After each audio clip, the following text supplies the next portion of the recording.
Ludicrous Feed is proudly sponsored by Carloop, data to empower Australia's Evie revolution, and Hankook, driving emotion.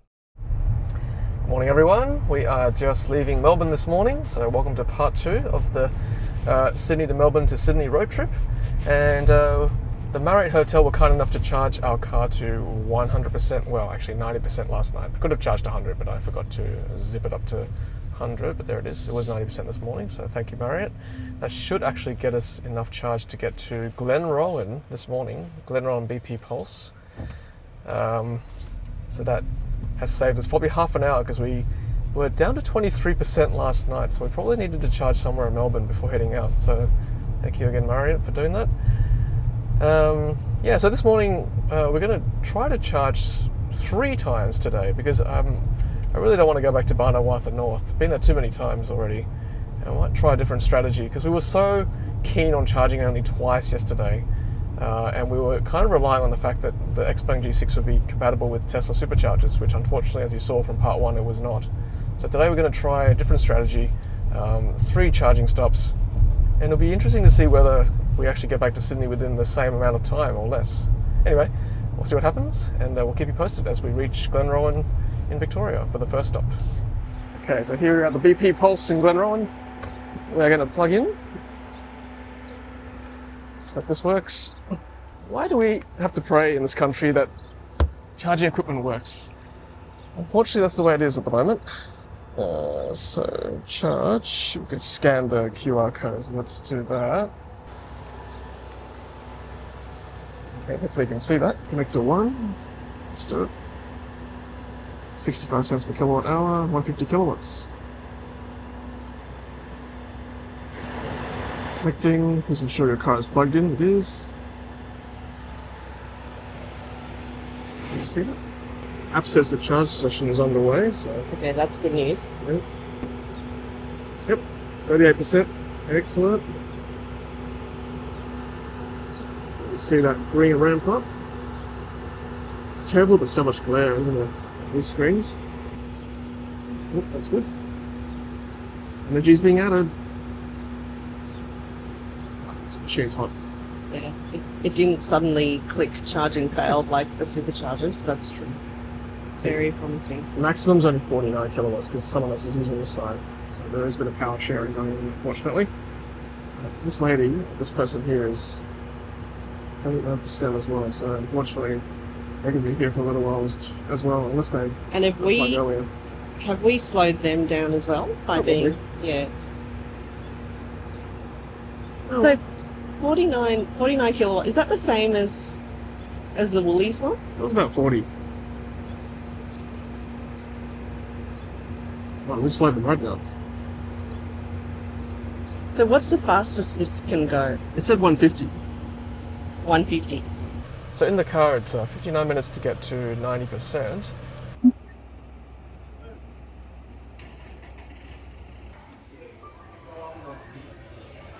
Okay, so state of charge 60% now. We're getting 67.5 kilowatts, so it has gone up a little bit, but the car next door has actually gone down to 17 kilowatts, so we're really slowing them down. That's power sharing for you. Okay, we're getting there. 11 minutes remaining to get to 90%. And we're getting 72.5 kilowatts, so it has increased in rate over this time, which is unusual because normally it would slow down, but we did start off at a very low rate of like 47 kilowatts. So this is probably what you can expect even at a faster charger, because as we know with charge curves, they do slow down over time and as the state of charge increases. Okay, so we're almost there, 85%. I just want to do a bit of an experiment because we're still getting 72.5 kilowatts despite the power sharing happening here with the car next door. There is a free charger over there with no power sharing. Let's just see if we move the car whether we get the same rate of 61 now or whether it goes up a little bit more. So let's go check that out. It made no difference us moving the car from that shared spot over there, where that blue car was, to this single spot here. For us. For us anyway. It would make a big difference to them. She was getting 58 already, so her rate actually went up already. Anyway, 61, we'll keep going just a little bit more to 90%. Okay, so just for a bit of extra security, we've just bumped it up to 95% because it is a longish drive now, 363 kilometres. with not much between here and Yass, honestly, if you don't have access to the Tesla superchargers like us at the moment. So just for extra security with the family in the car, we're going to top it up to 95, which we've done, and let's end the session now. End session. Okay, let's unplug. Okay, take it out and pop it back in. Okay, so Joy's now taken over the wheel just for the next few hundred kilometers, just to give me a break, which is very much appreciated. And she has very much mastered the art of Xpilot and auto lane change. And have you got some thoughts, Joy, on this compared to the Tesla Autopilot system? Yeah, I mean, one thing I have to say is that when you come back into the left lane after an overtake, actually, no, let me go back a few steps. So you can wrench the car to do an overtake and kind of like, you know, obviously the same as in the Tesla, like take over and just do your own overtake rather than relying on the car's overtaking. But one thing about doing it in a Tesla is that as soon as you sort of what I call wrench control of the car, in the Tesla you'll just switch off completely. And then you've got to re-engage autopilot when you're back in the left lane. I found that in this car, you can do the same thing, wrench control, go over to the right lane, do an overtake, come back into the left lane, and it'll actually automatically re-engage Xpilot, which it doesn't sound like much. Obviously, you think, oh, it's just a double tap again on the stalk. But if you are doing it 20 times and you're overtaking cars a lot, it's actually so much better. Like I really appreciate that. Yeah, so that's with Tesla basic autopilot. Obviously, if you buy the enhanced autopilot for $5,000 in Australia, then you've got the auto lane change function as well. But again, if you wrench control of that, it won't re-engage. I don't think. I haven't used it in a while, but I don't think it re-engages. You're right, regardless of whether you buy it or not. If you wrench it back, the lane centering auto steering function actually switches off. The cruise may stay on, I think, from memory, but you're right. You've got to re-engage the auto steer function again every time. Whereas in the Xpilot, in Xpeng, it'll actually... It knows. You obviously want to go back onto lane centering, so it just does that. Yeah, once you recenter in the middle, then it'll actually come on automatically. You see the blue ring appear on the drive cluster screen. And quite comfortably too, because I'm very paranoid and I will, take over at the slightest thing.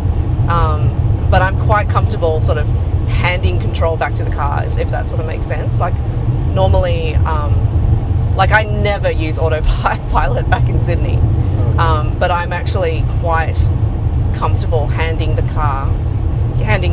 control of the car back to the Xpeng after I've switched lanes. So we should also talk about phantom braking as well. So since yesterday, we've both experienced it a couple of times. I've experienced it trying to overtake a big truck as well as Joy.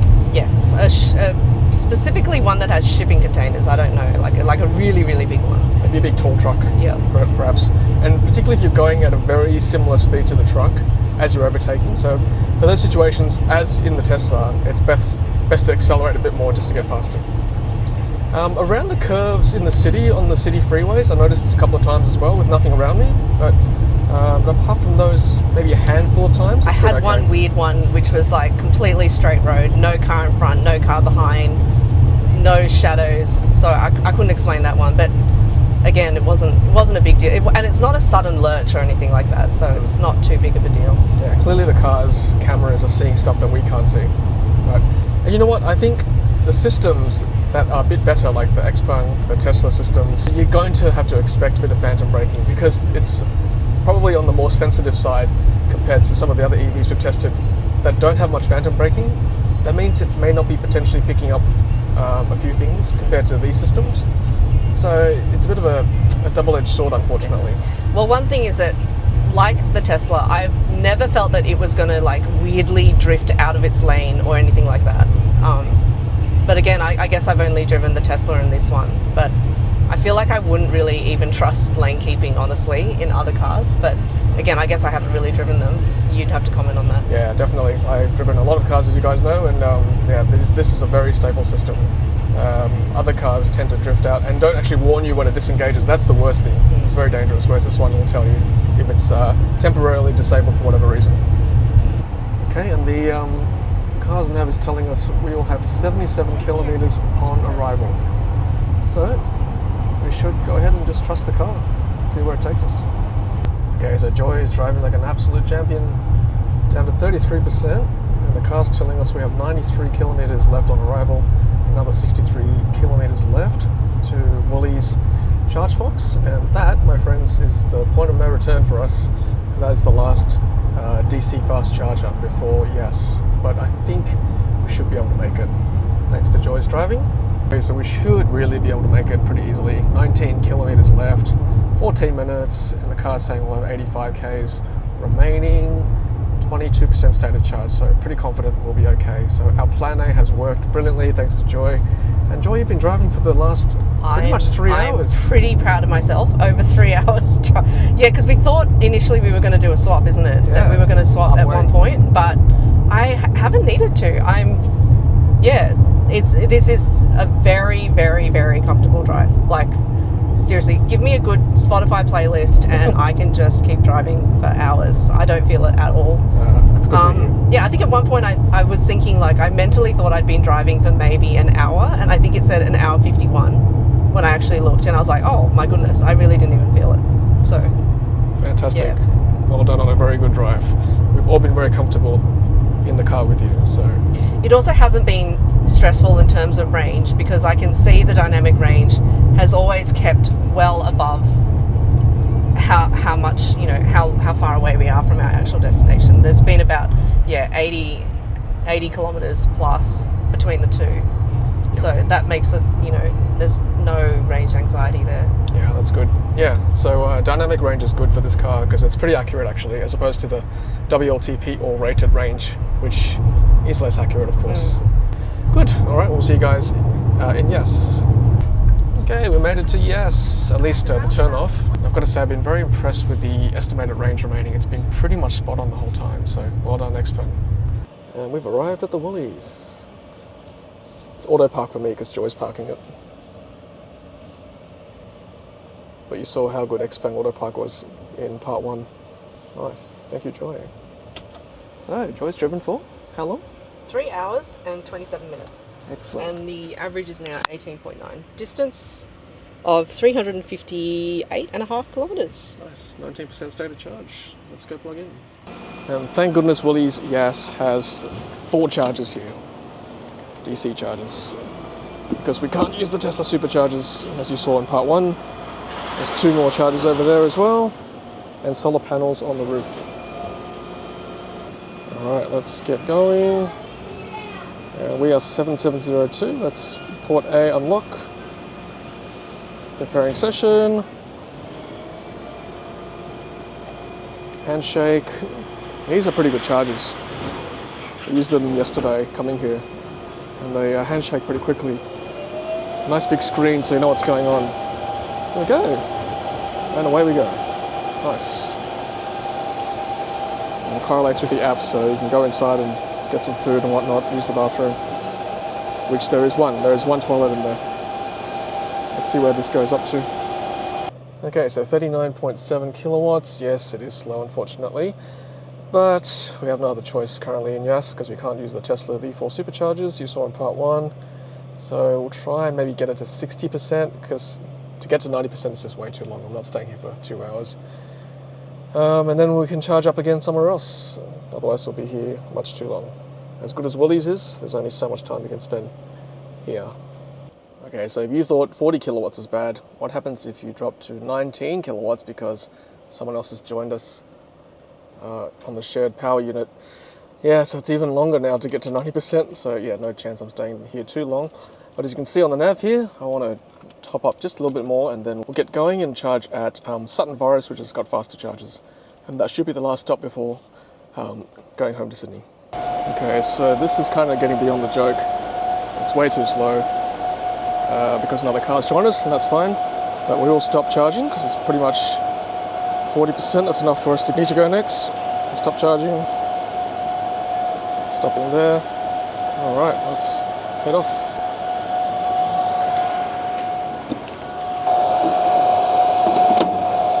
And because we now trust the Xpeng's trip estimator, pretty happy that we'll get there with 44 k's left. That was pretty accurate for the last leg. Let's go. Okay, so it started to rain and the auto wipers have started working, which is great. The trip estimator's been rock solid, so hasn't really moved. In fact, it's gotten better. Estimator has actually improved the range remaining. 49 k's left. We've got 14% state of charge and just under 20 kilometres to go before Sutton Forest, for hopefully the last top up before heading back to Sydney. Okay, so here we are at Sutton Forest. Managed to get it charging 9%. We got here we just needed enough to get back to Sydney, and it is a fast charger, 350 kilowatts, so I'm hoping we will get a really good rate. Finally. Yes. For the first time. Well, apart from the one at Barnawatha North on the way down, but yes. Did Yeah, I got to 200 plus once we switched over, but yes, this is the first de novo charge at a decent rate. Well, 134, it's okay, I guess. 70 cents per kilowatt hour. I'm honestly happy to pay whatever to get out of here as fast as I can. Okay, now we're talking, it's ramping up even more. 198, 203, yes, this is why we get the 800 volt cars, if there are chargers available to supply this kind of speed. 250, there we go. 260, hey, that's fast. 275, that's probably honestly as quick as I've ever seen it in an EV. So there you go. So all the CPOs out there, let's get these fast chargers available in Australia so that we can support cars like Xpeng with 800 volt architecture. Because if we charge faster, we can vacate these chargers for someone else to use it quicker as well. And look at this, it's raining, there's lightning and thunder, yet we're still charging. So at the charger there, it's getting 286 kilowatts, 18% state of charge, so correlating with the car's readout as well. Alright, so these chargers are a little bit flaky. I've had to replug it twice, but hey, I got it to 50%, which is enough to get home. As you can see, 94 k's left on arrival. We trust the Xpeng's trip computer now. And as you saw, pretty good charge rate. So let's head back home to Sydney. Alright, so we are on the M5 in Sydney, so we're basically home. And according to the GPS of the car, 37 minutes left, which means we are going to arrive home at around 7:10 p.m, which is a full hour less than our initial trip from Sydney to Melbourne, which is amazing because we took one more stop today to charge the car. So 3 charging stops today versus 2. And yet we arrived 1 full hour earlier than yesterday. And let's have a look at the efficiency for the last 242 kilometres, 18.2 kilowatt hours per 100 kilometres, which has been a little bit higher compared to our Sydney to Melbourne trip. It is coming down from like 19 to 20 earlier today, so it's certainly an uphill climb from Melbourne all the way to, I would say, Goulburn, Sutton Forest, around there, and then we're slowly descending back down to sea level in Sydney, and we've driven at least 1,728 kilometres. You can probably add another, I'd say another 30 odd kilometres to get back home from here. Okay, so now we're going to do a wrap up of what we've learned on this trip. Firstly about the car itself, and then we'll talk about the charging infrastructure between Sydney and Melbourne as well. So let's start with the car. Joy, what have you learned about the Xpeng G6 in the last couple of days? I think the main thing for me is that I feel personally that the Xpilot is as good as the Tesla Autopilot. I mean, I can't compare it to other vehicles because I haven't driven other vehicles, but take the exit. This was definitely comparable. I feel comfortable with Tesla Autopilot on highways, and I felt very comfortable with this on a highway. And I just saw a random car reversing because that's so dangerous. Please don't do that. Reverse just because you've missed the exit. Turn left. Yeah, I agree. Having driven this car and others, and Tesla as well a lot, I'm going to go one step further and say this is actually better than Tesla basic autopilot, and even with the EAP in Australia, because you don't have to pay for auto lane change, and it feels very smooth. I'm very confident in it now, and I'm also very confident in the trip computer, knowing that with the dynamic range calculator, it's very predictable in how much you've got left if you put it in the nav.